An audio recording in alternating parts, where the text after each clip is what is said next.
Welcome to FabAnthonyHealthTips, your go-to destination where we break down health topics that matter most. Today, we diving into an urgent and timely issue, a threat that's not getting the attention it deserves.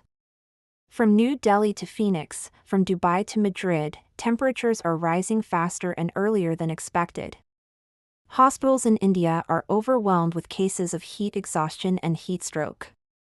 Schools in southern Europe are being forced to close due to unsafe temperatures. But this year, the situation has worsened because of a combination of extreme weather patterns, rising ocean temperatures, urbanization, and poor infrastructure in many regions.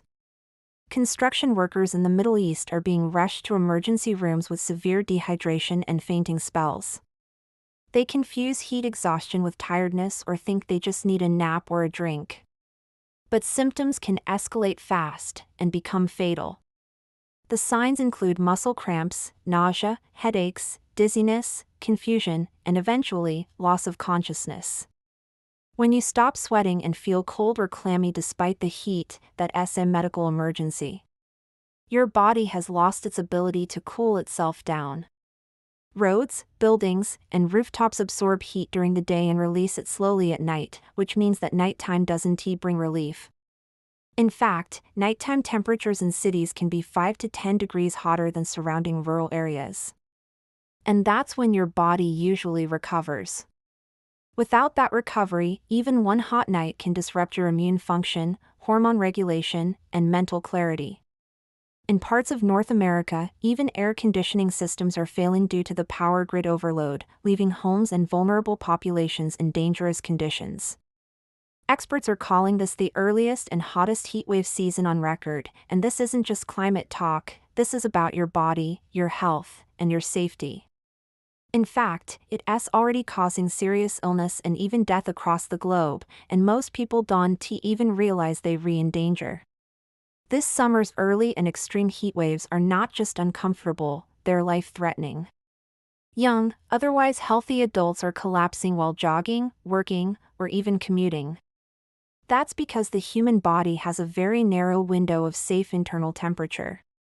And in this video, we're going to break down exactly what's happening, why it's happening, and what you must do to protect yourself and your loved ones. It's June 2025, and already, regions across the world are recording record-breaking temperatures. Let's start with what we're seeing in real time. But this is not just a problem for seniors or people with chronic diseases. So why is this happening now? Climate scientists have long warned us that global warming would bring more intense, prolonged, and frequent heat waves. Cities, in particular, create what's called the urban heat island effect.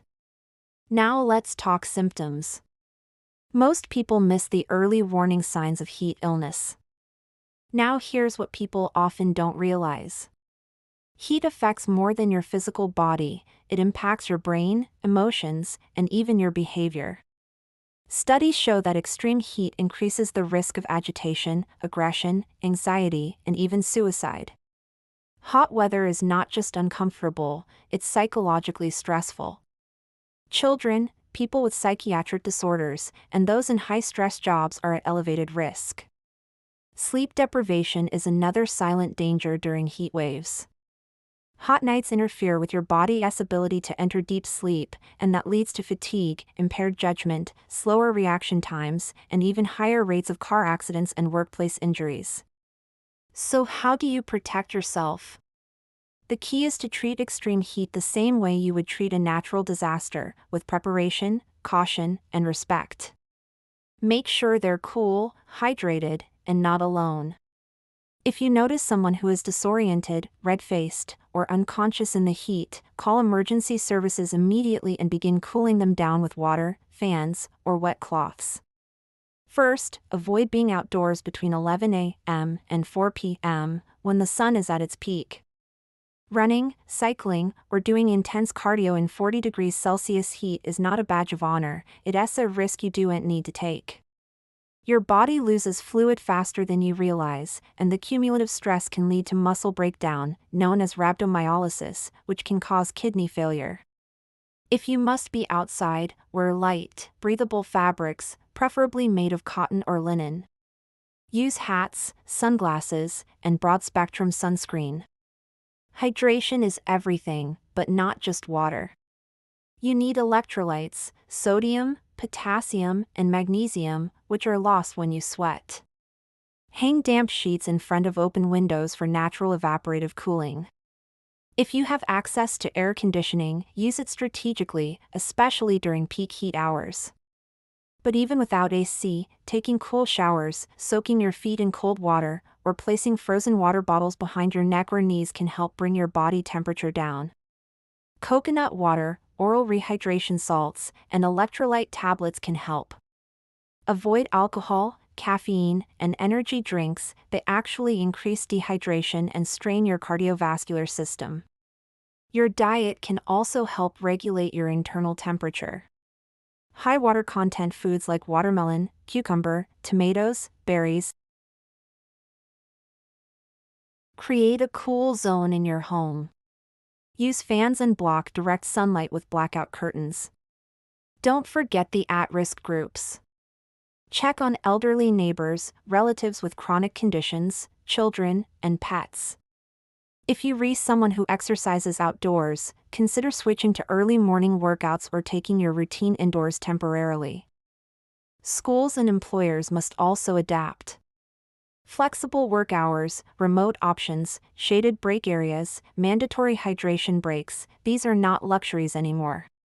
They're necessary adaptations in the age of climate-driven health risks.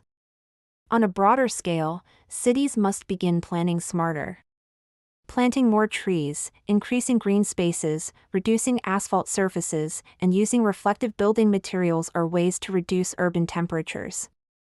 According to the World Health Organization, over 70,000 deaths in Europe alone during the 2003 heatwave were attributed directly to extreme heat. Canada, the UK, parts of Germany, all of them have experienced record heat spikes in recent years.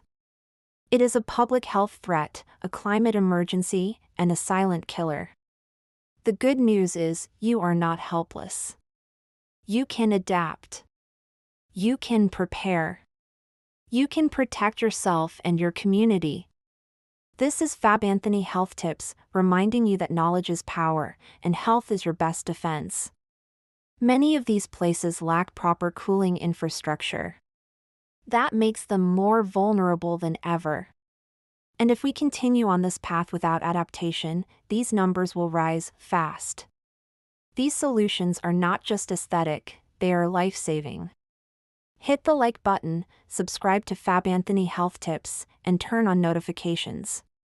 We release health content that's relevant, evidence-based, and made to help you thrive, no matter what the world throws your way. Do you have oral rehydration salts at home? Have you checked if your elderly relatives are safe? When was the last time you adjusted your home to prepare for a heat wave? Prevention is not about panic, it's about power. You have the power to stay safe if you act early. Globally, heatwaves now kill more people annually than floods, hurricanes, or wildfires. Let's get practical. Do you know how to recognize early signs of heat stroke? And if you rethinking this doesn't apply to you because you live in a cooler region, think again. So what's the takeaway from today's episode? Extreme heat is no longer a seasonal inconvenience. If you found this video valuable, share it. Someone out there may need to hear this right now. Until next time, stay hydrated, stay alert, and stay safe. Thank you for watching.